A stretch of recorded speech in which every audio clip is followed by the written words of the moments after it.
कैसे हो बच्चों? गुड मॉर्निंग बच्चों।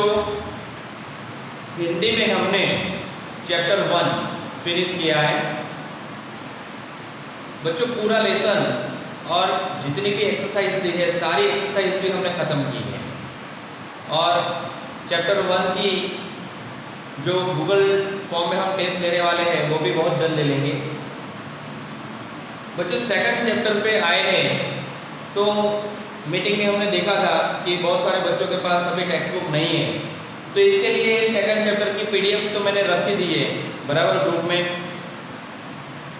दूसरी बात कि ये जो सेकंड चैप्टर है वो शुरू करने से पहले मैं आपको एक छोटी सी स्टोरी बताने वाला हूँ, ध्यान से सुनना बच्चों। स्टोरी एक ऐसी होती है कि छोटे बच्चों को, बड़ों को, बूढ़ों को, सबको पसंद आए बराबर।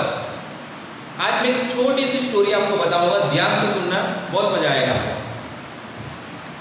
बच्चों। आपके जैसा एक लड़का था और वो लड़का घर से स्कूल जाने के लिए निकला।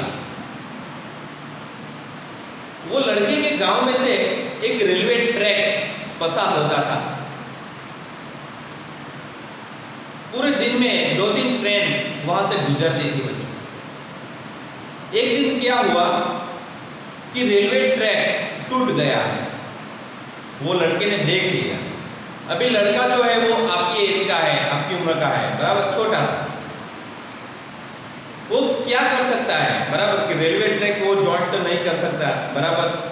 फिर गांव में कैसी परिस्थिति है कि एक घर यहाँ पे होता है तो दूसरा घर थोड़ा दूर होता है बराबर, नजदीक नहीं रहता है। अभी तो हम लोग जो रहते हैं वो सोसाइटी में तो एकदम बाजू बाजू में घर रहते हैं बराबर। हम लोग क्या बोलते हैं, बाजू वालों को सुनाई देता है, बाजू वाले ने क्या रसोई बनाई वो हमको हम लोग उसको हमको पता चल जाता है भाई बाजू वाले ने क्या रसोई बनाई है बराबर ना बच्चों। तो क्या हुआ कि लड़के ने देख लिया कि रेलवे ट्रैक तो टूट गया है। अभी एक छोटा सा लड़का रेलवे ट्रैक को तो जॉइंट नहीं कर सकता। दूसरा झटका उसे कब लगा कि ट्रेन के आने की आवाज उसे सुनाई दी। वो लोग घबरा गया, अरे बाप रे ट्रेन भी आ रही है और वो जो ट्रैक है वो ट्रैक टूटा हुआ है, अभी करे तो क्या करे बच्चों। उसने लाल कलर की शर्ट पहनी थी, लाल कलर की बराबर। तो उसने क्या किया, फटाफट वो शर्ट निकाल दी और ट्रेन जिस डायरेक्शन से आ रही थी उसी तरफ वो दौड़ा बराबर। और वो शर्ट को ऐसे जोर जोर से हिलाने लगा।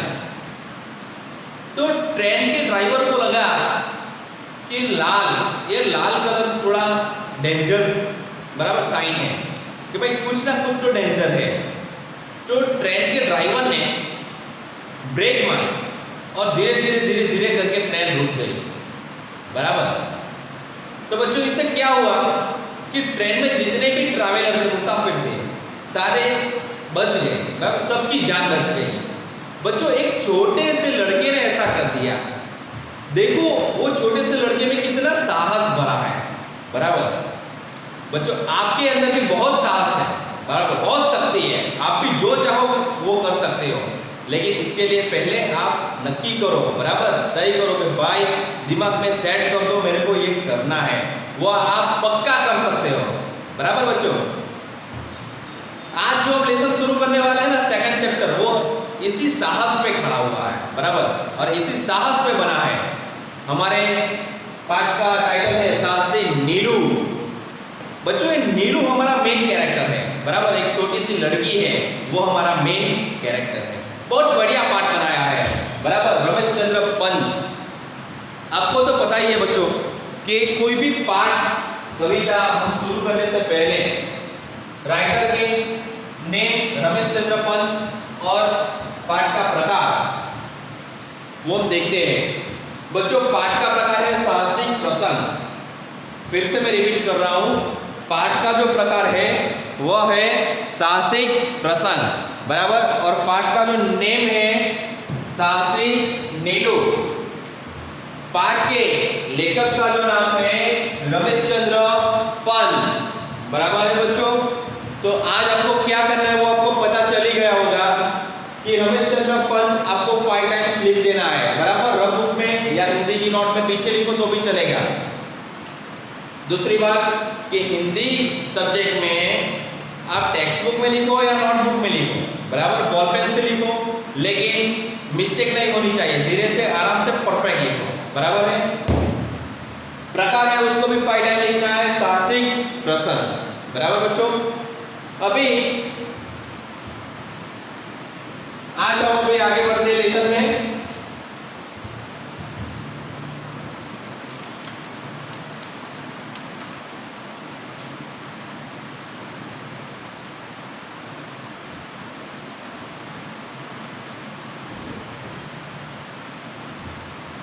बच्चों जो फर्स्ट पैराग्राफ दिया है वो थोड़ा बड़ा है, पूरा पैराग्राफ हम पहले रीड करेंगे, बराबर। आपको भी मेरे साथ रीड करना है फर्स्ट पैराग्राफ।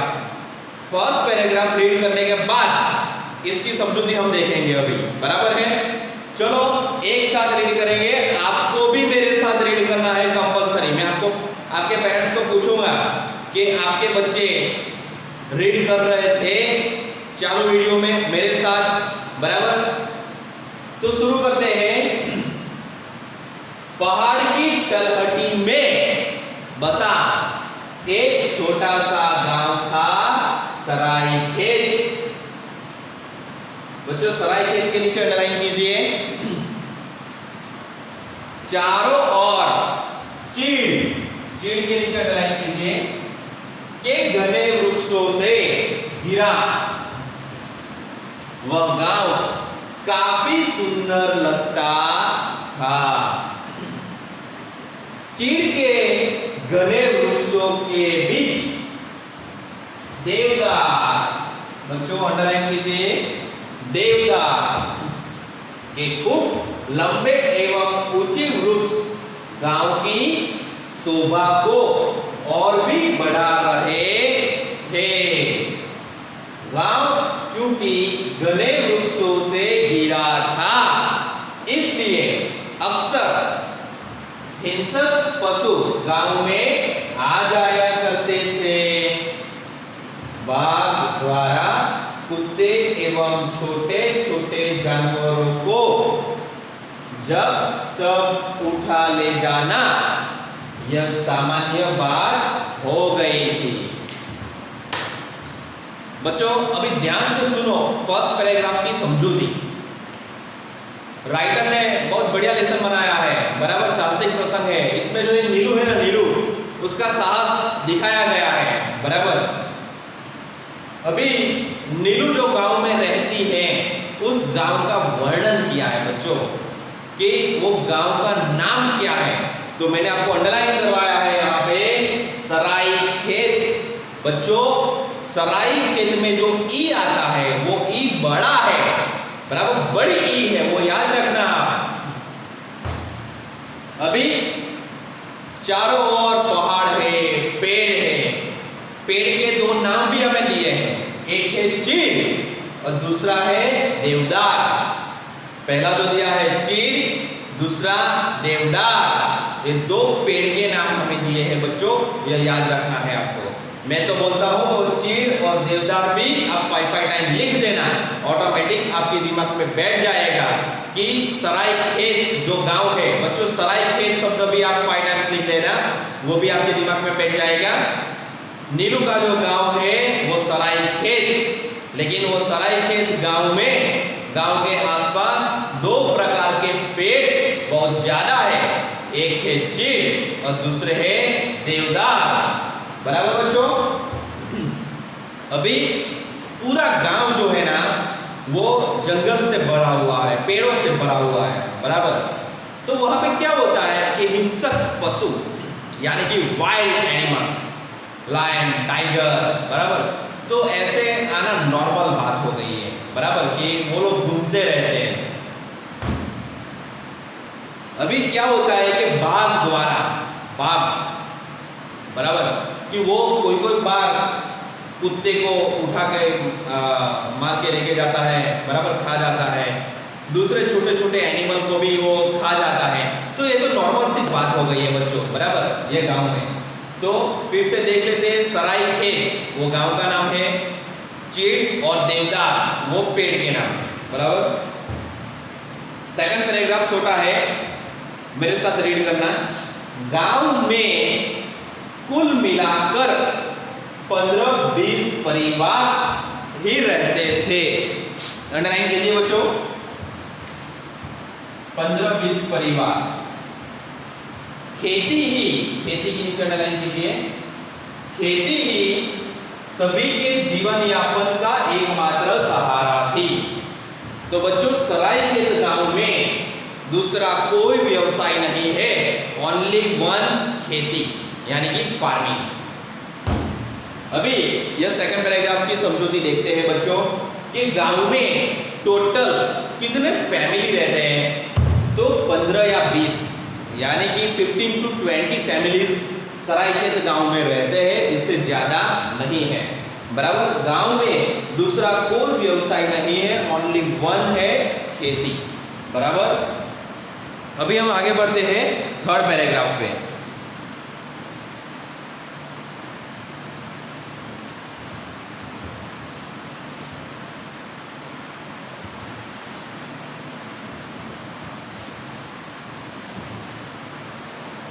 बच्चों यहां तक देखते हैं, फिर आगे बढ़ेंगे। आपको भी मेरे साथ रीड करना है। इसी गांव के मुखिया, तो मुखिया के नीचे अंडरलाइन कीजिए कि एक लड़की थी नीलिमा,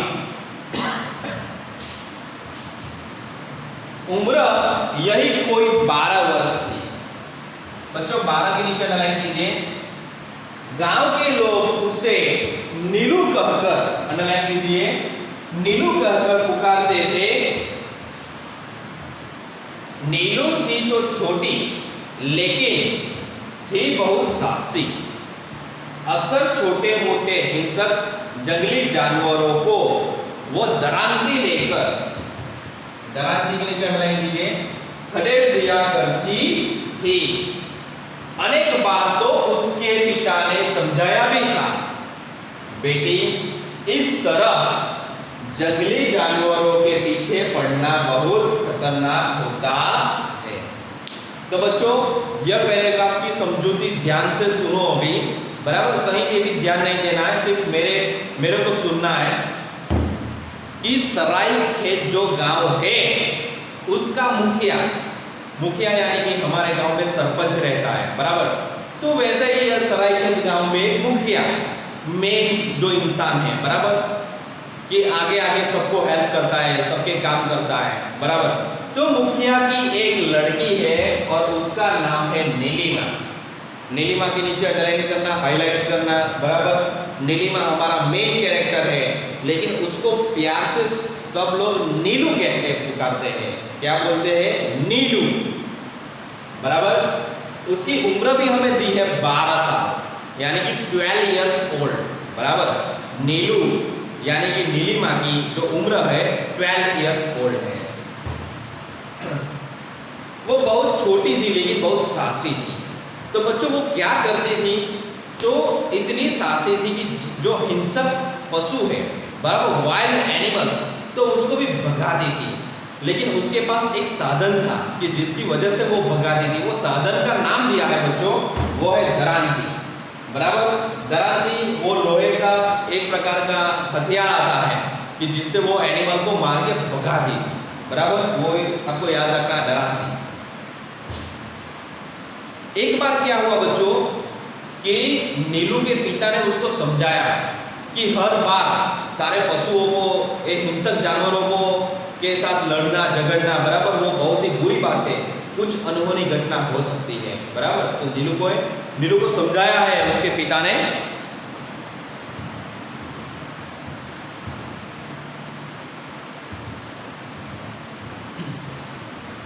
देखते हैं कभी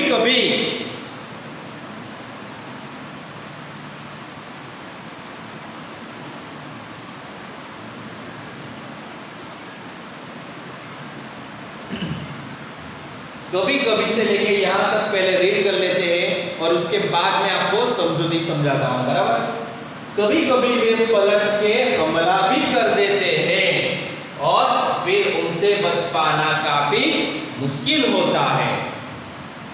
लेकिन पिताजी आपने ही तो कहा है जंगलों के बीच यदि रहना है तो साहसी तो होना ही पड़ेगा।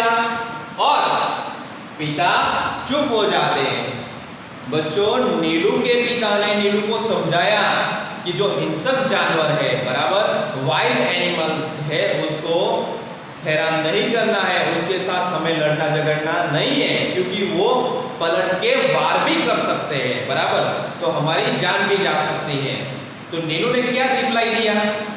नीलू ने बोला, पिताजी आप चिंता मत करो, आपने ही तो बोला था अगर जंगल में रहना है तो हमें साहसी बनना है, बराबर। और यह सुनकर नीलू के पिता चुप हो जाते हैं। अभी हम देखते हैं नवंबर, यह जो पैराग्राफ दिया है, बराबर, छोटा सा पैराग्राफ देखते हैं। नवंबर का महीना था, गांव के बड़े बुड्ढे लकड़ियां लाने जंगल चले गए थे और स्त्रियां गांव से दूर खेतों में काम करने गई हुई थी। बच्चों, यह पैराग्राफ बराबर ध्यान से सुनो और समझो कि कौन सा महीना था? नवंबर का। आपको अंडरलाइन करना है, यहाँ पे नवंबर का महीना है। उस टाइम पे क्या हुआ? जो बड़े बूढ़े हैं वो लकड़ियां लाने के लिए जंगल में गए हैं, बराबर। यानी कि जितने भी बड़े लोग हैं, बराबर, पुरुष लोग और बूढ़े लोग, वो सारे जंगल में गए हैं। अभी बचे स्त्रियां, तो स्त्रियां कहाँ? वो दूर, बहुत ही दूर है और खेतों में काम कर रही है। अभी कौन बचे? तो जितने भी बच्चे हैं वो सारे बच्चे गांव में हैं, सरायखेत गांव में, बराबर। फिर से मैं आपको बताता हूं कि जितने बड़े और बूढ़े हैं वो गांव में गए हैं, जो स्त्रियां हैं वो दूर खेतों में काम कर रही हैं। अभी गांव में सिर्फ अकेले बच्चे ही हैं, बराबर। अभी देखते हैं कि अकेले बच्चों के साथ क्या होता है।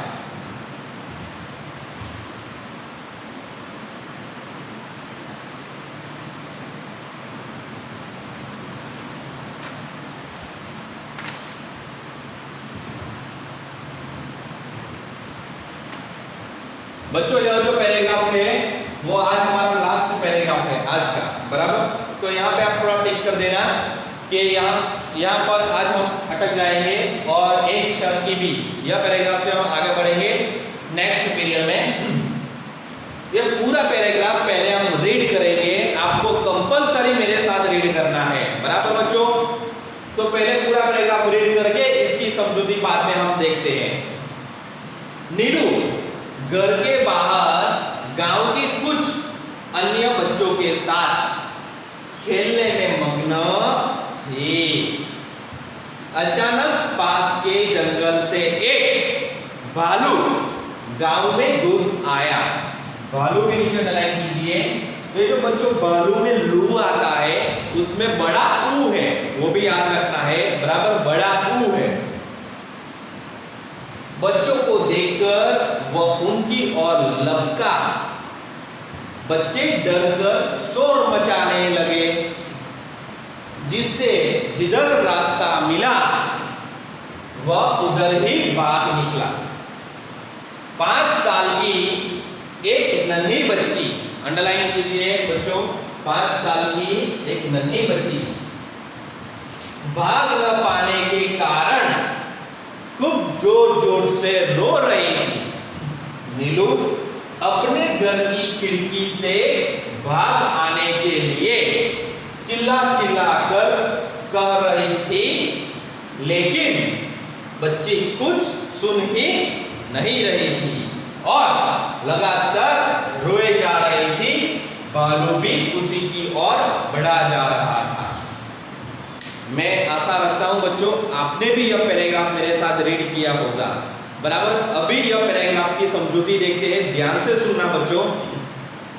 गांव में क्या हुआ है? सरायखेत गांव में बड़े और बूढ़े जंगल में गए हैं लकड़ियां लेने के लिए, बराबर। स्त्रियां जो है वो स्त्रियां दूर खेतों में काम कर रही है। अभी बच्चे हुए, अभी कौन बचे? तो छोटे छोटे बच्चे वो गांव में खेल रहे हैं। अचानक क्या हुआ बच्चों? भालू जंगल से गांव में आ गया। भालू को देखकर सारे बच्चे रोने लगे, बराबर। जिसको जहां जगह मिली वहां भाग गया। लेकिन एक छोटी बच्ची, बराबर, आप हमने अंडरलाइन भी किया है, 5 साल की एक छोटी बच्ची वो भाग न सकी और वहां पे जोर जोर से रोने लगी। अभी नीलू ने उसको चिल्ला चिल्ला कर बोला कि तू इधर आ, भाग जा, लेकिन वो बच्ची कुछ सुन नहीं रही थी और बालू के सामने देख रही थी, घबरा कर बालू उसको देख रहा था। अभी जो वो छोटी बच्ची है 5 साल की, तो उसकी और बालू धीरे धीरे धीरे आगे बढ़ रहा है, बराबर। कुछ भी हो सकता है, वो बालू वो बच्ची को खा भी सकता है, मार भी सकता है, बराबर। लेकिन क्या होगा वो अभी हम देखते हैं नेक्स्ट पीरियड में। बच्चों आज आपको क्या लिखना है वो मैंने आपको बोल दिया है और मैं ग्रुप में भी रख दूंगा। हमारा जो पाठ का प्रकार है वो आपको 5 टाइम लिखना है, पाठ के लेखक का नाम 5 टाइम लिखना है और ग्लोसरी 1 टाइम लिखनी है, बराबर बच्चों। तो अभी हम मिलेंगे नेक्स्ट पीरियड में। Okay, tata bye bye, see you.